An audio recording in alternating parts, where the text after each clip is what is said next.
Assalamualaikum warahmatullahi wabarakatuh. Selamat bertemu kembali Bapak Ibu dengan saya Supriyadi. Kali ini saya akan menjelaskan terkait dengan pertanyaan-pertanyaan yang banyak eh, saya terima, yang sebetulnya ini merupakan penjelasan mendasar ya terkait risk management. Seperti di background gambar saya, di sini ada gambar kapal. Jadi saya mengibaratkan organisasi itu adalah sebuah kapal. Nah, kapal ini biasanya dipakai untuk mengangkut penumpang atau barang menuju tujuan yang memang akan kita tuju atau di dermaga tujuan atau pelabuhan tujuan. Nah, saya akan share gambar terkait dengan penjelasan kali ini.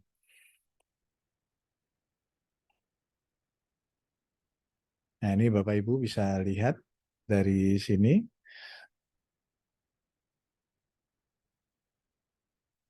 Jadi tadi saya katakan organisasi ibarat sebuah kapal. Jadi kapal ini akan menuju ke tujuan dari kapal tersebut, yang akan menuju ke dermaga tujuan. Dengan sendirinya di sini bisa berisi penumpang, juga bisa berisi barang. Nah, dalam rangka untuk menuju ke pelabuhan tujuan, jelas kapal ini akan melewati banyak hal yang akan dijumpai. Bisa mungkin ya di sana akan dijumpai ada misalnya ombak, kemudian juga ada ya cuaca yang memang sebetulnya kurang bagus ya, tapi itu mungkin.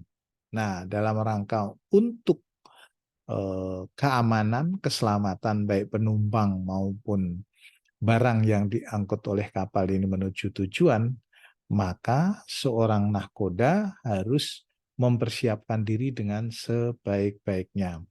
Jadi ini ibarat kapal atau organisasi, kita akan menjumpai cuaca, ombak, yang mungkin juga berbagai macam hal terkait kondisi lingkungan yang dilewati sampailah nanti ke tujuan atau pelabuhan di mana akan dituju oleh kapal tersebut. Nah, sebelum menuju kepada pelabuhan tujuan, maka seorang nahkoda harus mempersiapkan dibantu para anak buahnya yang harus menjaga kapal ini dapat berlayar dengan sebaik-baiknya, dengan aman dan nyaman. Apa saja yang harus disiapkan? Kalau sebuah kapal, maka pertama adalah tidak ada kebocoran di kapal. Jelas ini. Kalau ada satu kebocoran di salah satu titik saja, maka sangat berbahaya sekali pada saat kapal ini berlayar atau menjalankan perjalanannya menuju ke pelabuhan tujuan. Yang kedua, sebagai pendorong untuk bisa jalan pastilah dengan mesin kondisi yang memang bagus atau fit. Termasuk di dalamnya adalah bahan sarana prasarana yang tersedia di dalam kapal tersebut. Kalau misalnya di sini banyak penumpang, dengan sendirinya ada bahan makanan. Kalau untuk kapal sendiri, ya bahan bakarnya. Nah, ini harus dipersiapkan kira-kira menuju pelabuhan tujuan ini berapa besar yang memang dibutuhkan. Termasuk juga semua awak kapal harus juga mengerjakan seluruh kegiatan sebagai tugas pokok fungsinya yang sudah dikomandani oleh nakoda tersebut. Kemudian juga persiapan jika terjadi sesuatu di depannya, ya, di perjalanannya, ya, ada ombak, ada badai, mungkin cuaca yang sebelumnya bagus menjadi cuaca yang kurang bagus, ya, termasuk juga yang nggak kelihatan, karang, makanya ada atau ditentukan garis jalur yang memang bisa dilewati kapal tersebut. Termasuk dimungkinkannya kalau kapal tersebut melalui perjalanan yang cukup jauh, adanya serangan perompak di lautan.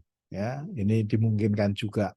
Nah, selain hal itu, maka seorang nakoda juga harus merencanakan di samping kondisi-kondisi yang mungkin kondisi lingkungan yang bisa diprediksi, ada salah satunya kondisi darurat yang betul-betul memang sudah emergensi.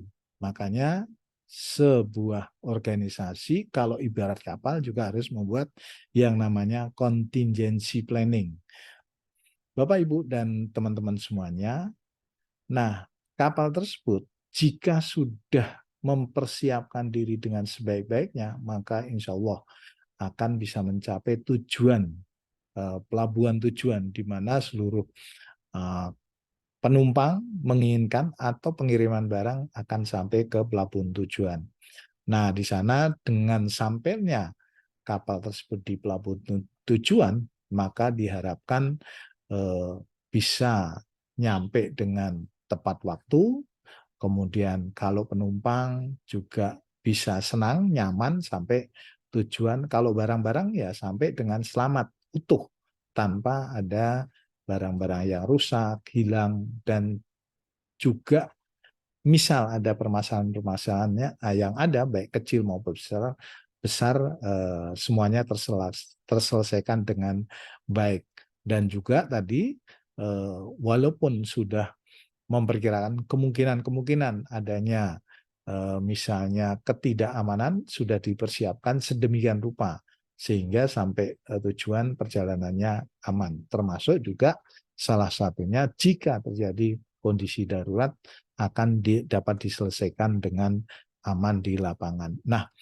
untuk itu maka jika Bapak Ibu bekerja di sebuah organisasi, maka dapat dianalogkan Bapak Ibu naik sebuah kapal.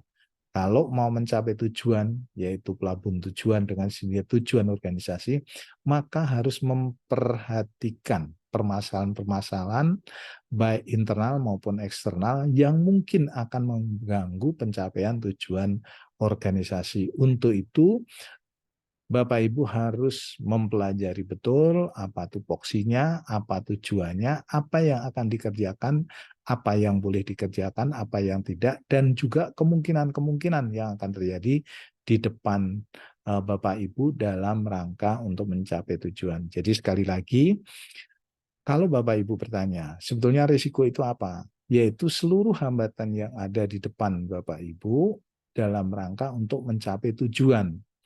Nah, di sini tupoksinya Bapak Ibu apa saja? Maka Bapak Ibu harus merinci satu persatu, coba perhatikan dari yang paling penting atau prioritas sampai hal-hal yang kecil. Selesaikan permasalahan-permasalahan yang mungkin akan menghambat pencapaian tujuan tersebut untuk mencapai tujuan secara keseluruhan. Nah, ini adalah gambaran sebuah organisasi yang saya ibaratkan kapal.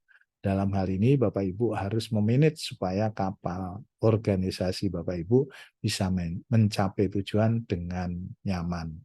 Saya kira itu saja, kurang lebihnya mohon maaf, dan saya akhirin, nanti saya akan buatkan video-video lagi sesuai pertanyaan-pertanyaan yang masuk kepada message saya. Terima kasih, kurang lebihnya mohon maaf. Bila taufik wal hidayah. Assalamualaikum warahmatullahi wabarakatuh.